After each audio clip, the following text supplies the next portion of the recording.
Hi, Pretty Old Pride listeners. Thanks for joining me on this podcast. I'm here by myself today. No one to interview. I'm just going to share some information today. Hopefully, I think it will be helpful for you. It's something that's been on my mind more recently as I sort of think about my practice, certainly my family.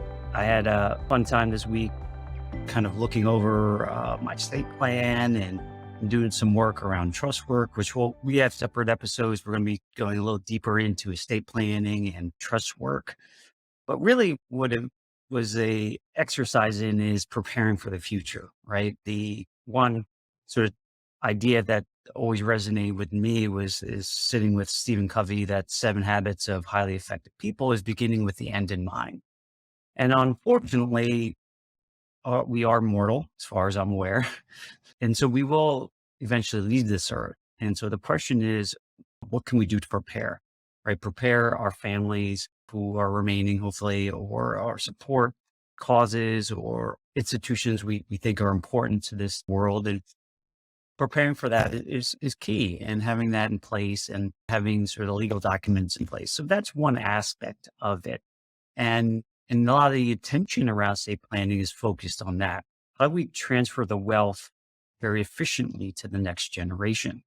What to me is, I think, often overlooked on top of that is how do we prepare the beneficiaries for the wealth they will receive if it's something that you care to do. Now, there's obviously different opinions around that.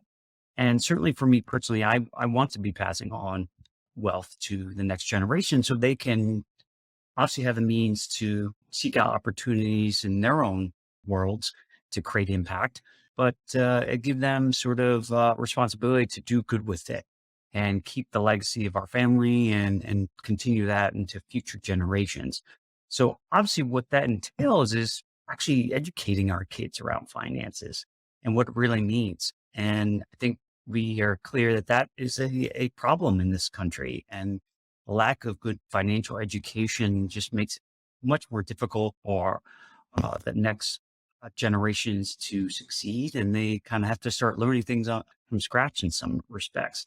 And I thought about as my older son is learning a little bit about finances in high school. And what do they teach him? About the stock market, how to invest in the stock market. That's the extent of personal finance. Well, obviously, it's much broader than that. That's the investment. But how do we think about finances as in whole is so key. So I took kind of unusual step this past summer and went to bribe my kids to learn about finances. So I took some of my favorite books and I bought them and I offered it to my kids, $100 to read each of these books. And they were Rich Dad, Poor Dad, Think and Grow Rich, Becoming Your Own Banker, and the last one is Richest Man in Babylon.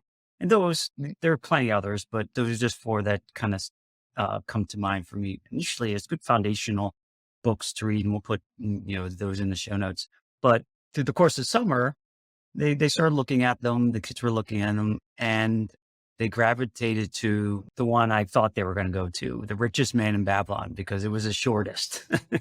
And so, be that as it may, they both read the book, and it was good. They felt it was beneficial, and I did pay them $100, so I thought it was a good investment in their financial education, their future. So it worked to some degree. But we ended up talking a lot about it over summer. It was really good. So I thought this would be a good episode to share some sort of tidbits around the book. I thought that they have really some tremendous principles, and then obviously they need to be applied to current day sort of environments, but really good stuff that we can share with our kids and have some honest conversation. Now, if they're younger, if your kids are younger, there's one book that I actually felt was really good too, is the opposite of spoiled. Obviously, I think all of us want our kids to become independent, good sort of mindsets around money and wealth, and become independent adults in life and control their own future. So, Opposite of Spoiled was a really good book for younger kids and really teaching some very fundamental things about budgeting and things like that. So really, I really would encourage that. But for kids who are a little bit older, The Richest Man Babylon is a great book to introduce some basic concepts that I think really could some give them a good foundation of thinking about wealth and money. So I'm going to go through, there's 7 sort of key principles around this, and I'll go through them relatively quickly to give you a sense of them and give you my sort of thoughts on them. And they're not overly complicated. Finance can get complicated. There's a lot of moving parts today, different options. And we can, throw in economics, it can get very fuzzy and difficult to understand completely, especially if you're not in it on a daily basis. But these are just very fundamental concepts and really important, I think, as the building blocks of thinking about finance. So first one is start thy purse to fattening. And this is really a very basic concept of saving money, right? We need to save some of our money. And, in the book, they suggest, they're talking gold coins when gold was kind of representative money. We know that's no longer the case today, but they said take out of the 10 coins you make, then you put 1 coin away. Very simple. Save 10% of your income and the money that's coming to you so you can set that aside. And I will often use the phrase of paying yourself first. We often are so quick to pay the government first or pay our expenses, and then whatever's left we get to use and save. But I think this is really emphasizing the fact we got to pay ourselves first so we can basically build up our finances that we're going to use down the road or create income today. But, basically building up our nest egg for our own needs in the future. And this is something that's key today, especially in the world we live in today where there's a significant amount of debt. And I encourage people all the time, even if they are carrying significant amounts of debt, that you still are getting into the habit of saving. Yes, there's you think of like a Dave Ramsey or something, they're saying just pay down debt as fast as possible. And I said, yes, bad debt, and we'll have different episode on good debt and bad debt, but certainly bad debt, high interest to pay for expenditures is not very helpful in your growing your wealth. But I'd also want to balance that and say, yes, pay down debt, but also save some more so you can get into that habit that will hopefully be a lifelong habit of building wealth. And hopefully as you grow, even saving more than 10%, obviously the more you can save, the better, yeah, you're going to have and getting assets to work for you now and in the future. So the second principle that is shared is control thy expenses. And seems very straightforward, right? And obviously we're doing the first part of saving some of our money, but being careful where we're spending our money. Are we spending money in the places that are really serving us and our families and what we care about to the highest level? And we can get wrapped around this kind of easily, especially as we're younger and we're growing our wealth and maybe you're advancing in your careers or businesses and more money comes to you.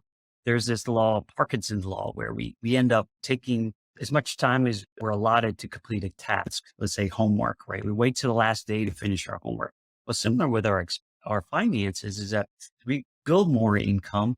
We get so wrapped up in, the super rich around that we may end up spending more.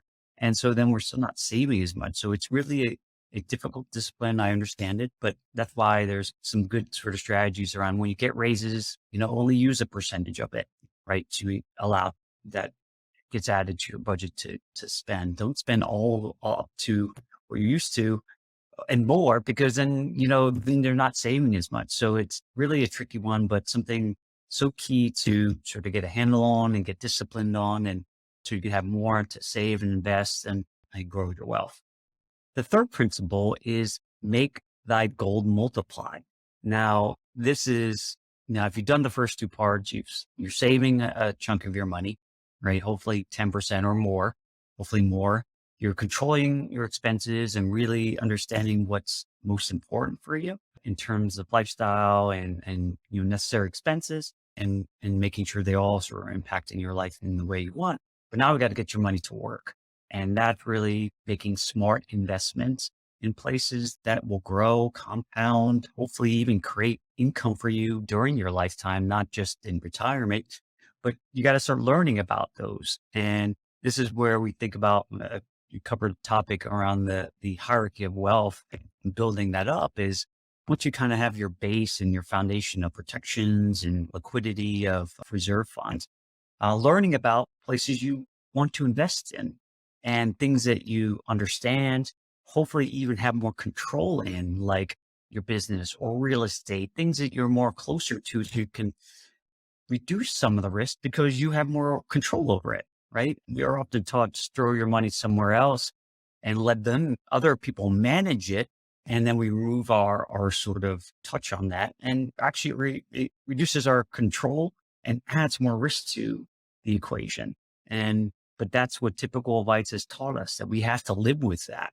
I don't really subscribe to that. I think there are ways to mitigate risk because we're able to learn more about it, get more experience, leverage good trusted people to help us think through things and reduce that risk and still obtain good returns.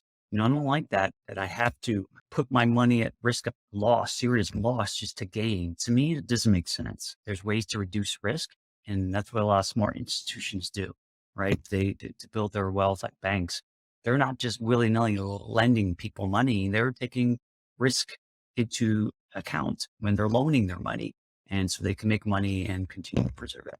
So this dives into principle number 4, which is guide thy treasures from loss, right? Losses have a much more serious impact than gains, right? The most extreme example we can talk about is like, if you had $100 invested and you lose 50% of that, right, down to $50 from 100, you have to have a gain of 100% from $50 just to get back to even.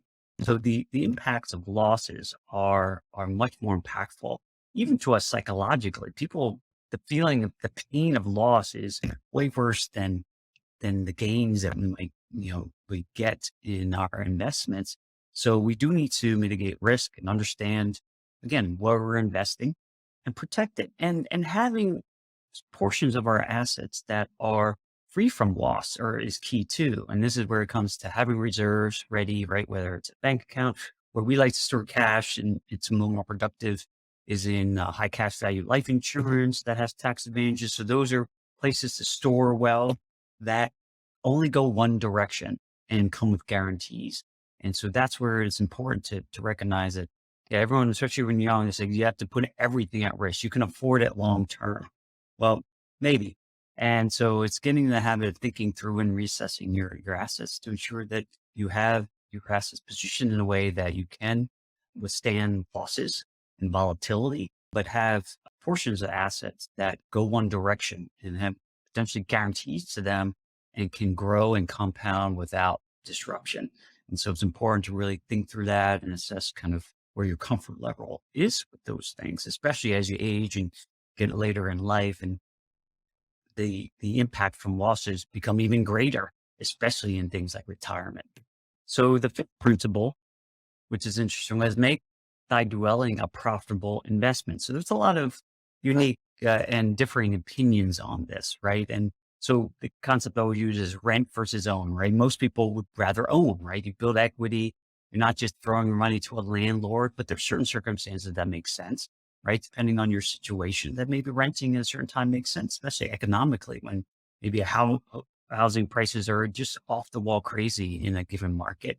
And renting just financially makes more sense. Use some of the money you aren't using for the house and deploy them for investments.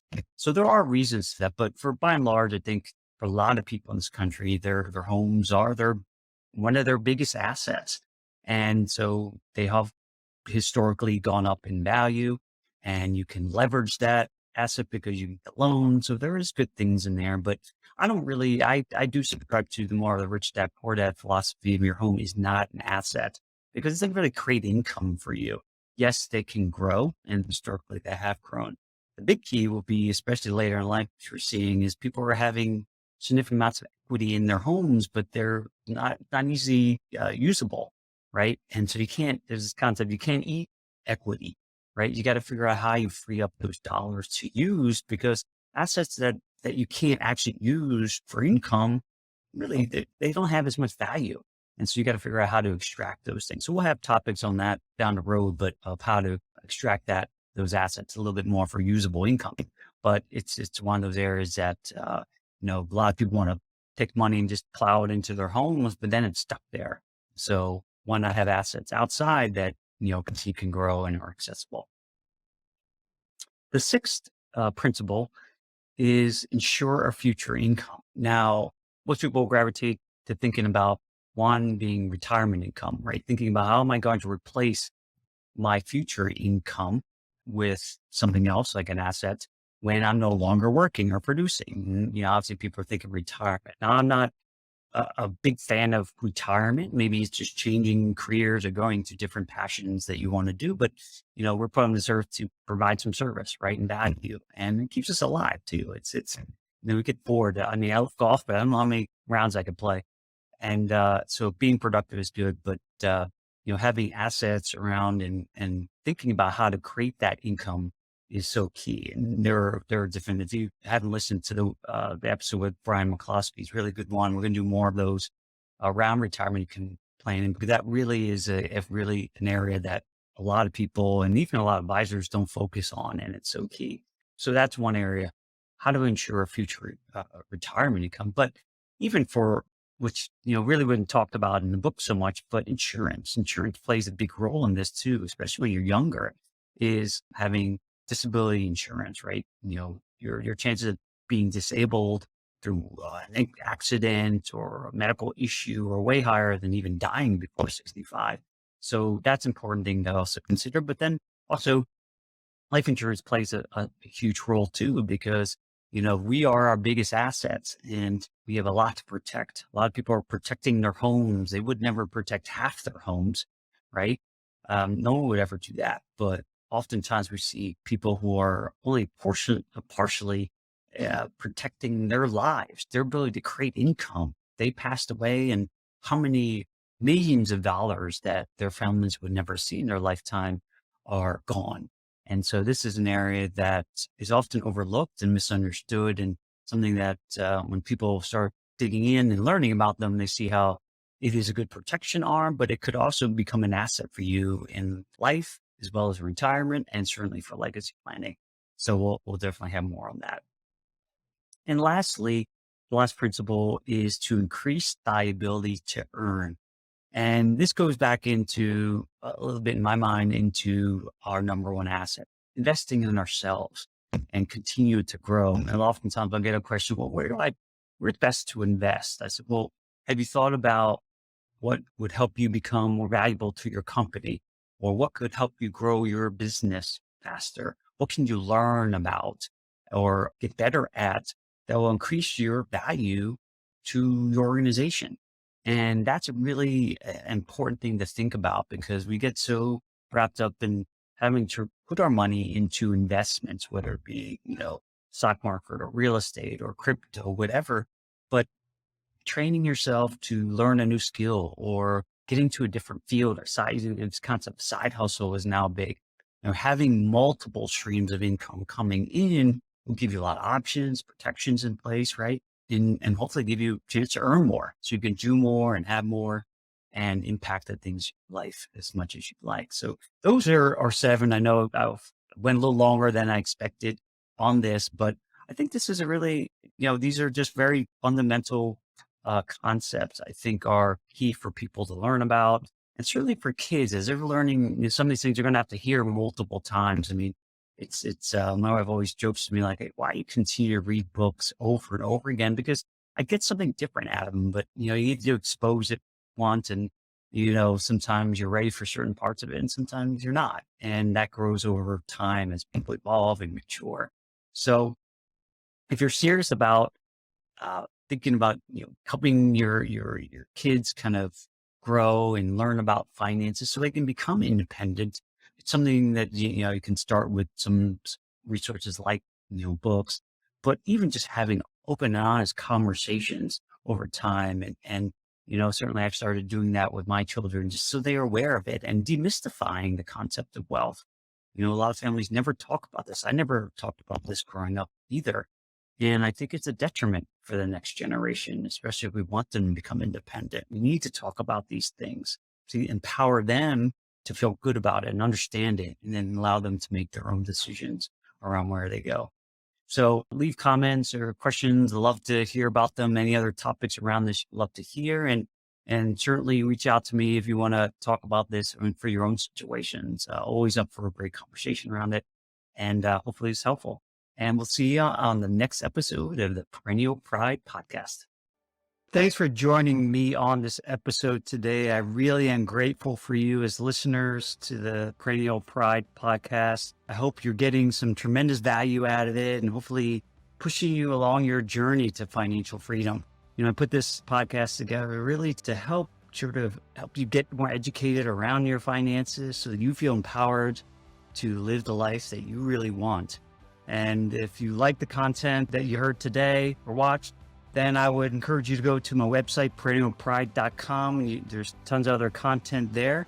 And you can access my book, Wealth Beyond the Numbers. You can buy it there on my website. It's a aggregation of a lot of great tips and tools I've learned to not only build my wealth in my accounts, but build wealth in my life and abundance and joy, and something that has a lot of my experiences in the journey that I've been on personally. Hopefully that can be also of value to you as you sort of move forward. So thanks again for being a Perennial Pride listener, and we'll see you on the next episode.